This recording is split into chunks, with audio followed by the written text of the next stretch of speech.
So mga par, isang mainit nga po na harapan ang nangyari sa unang pagkikita ni Naoya Inoue at Alan Picasso para sa laban nila sa linggo ng umaga dito sa atin sa Pilipinas. Kung saan mga idol, ngayon lang natin nakita na matalim ang paningin ni Inoue sa kanyang mga kalaban. Sa face-off pa lang kasi mga idol, parang gigil na talaga si Inoue na wasakin si Picasso sa bakbakan nila. Samantala sa naging panayam naman po ng Meksikano mga idol, nung una daw excited ito na makalaban si Inoue dahil isa itong pound per pound boxer. Isa daw ito sa mga elite ngayon na boxer, pero nung nakita nito mga idol, ang 5 titulo sa balikat ni Inoue kasama ang daring magazine title, lumakas daw ang kumpiyansa ni Picasso para ma-upset si Inoue sa laban. Samantala sa naging sagot naman ng Hapones mga idol, malabo daw ang gustong mangyari ni Picasso dahil hindi daw siya papayag na basta lamang agawin sa kanya mga titulo. Bagkus daw mga idol, gagamitin ni Inoue si Picasso para maging number 1 pound per pound best boxer. Kaya walang ibang puntarya si Inoue mga idol, kundi ang manalo sa laban sa isang impresibong paraan, kagaya na lang sa brutal knockout kalaban ng Mexican prospect.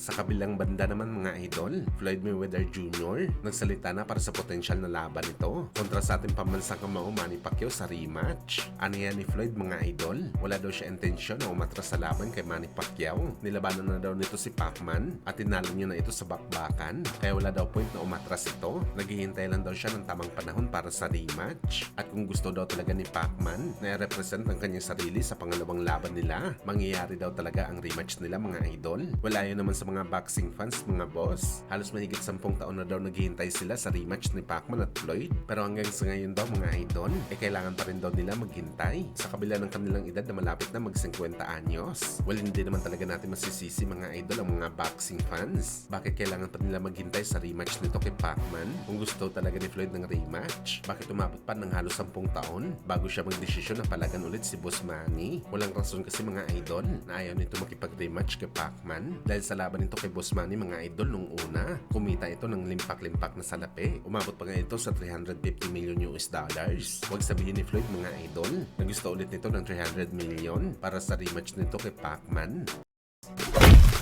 Sa kabilang banda naman mga idol, Debenhini kinall out si Gervonta Tank Davis na maglaban sila sa 2026. Ayaw pa rin talaga bumitaw ni Debenhini sa laban nito kay Davis Boy. Pero para sa atin mga idol, hindi na talaga kailangan ni Hini na labanan pa si Tank Davis. Masisira lang talaga ang katawan ni Hini sa laban kay Tank Davis. Alam naman kasi natin mga idol, nawais itong si Tank Davis pagdating sa bakbakan. Marami itong kondisyones. Malamang isa sa mga kondisyon ni Davis Boy, bumaba ito ng timbang sa lightweight. Imagine niyo mga idol, 147 pounds ngayon si Henny Boy, tapos bababa ito ng 135. Huling laban ni Henny mga idol sa 135. Butot ka lang sa ito mga idol kontra kay Cambosos. Tapos meron pa rehydration clause itong si Tank Davis. Baka hindi pa nangyayari ang bakbakan nila mga boss. Knockout na itong si Devin Haney at hospital na ang kanyang bagsak.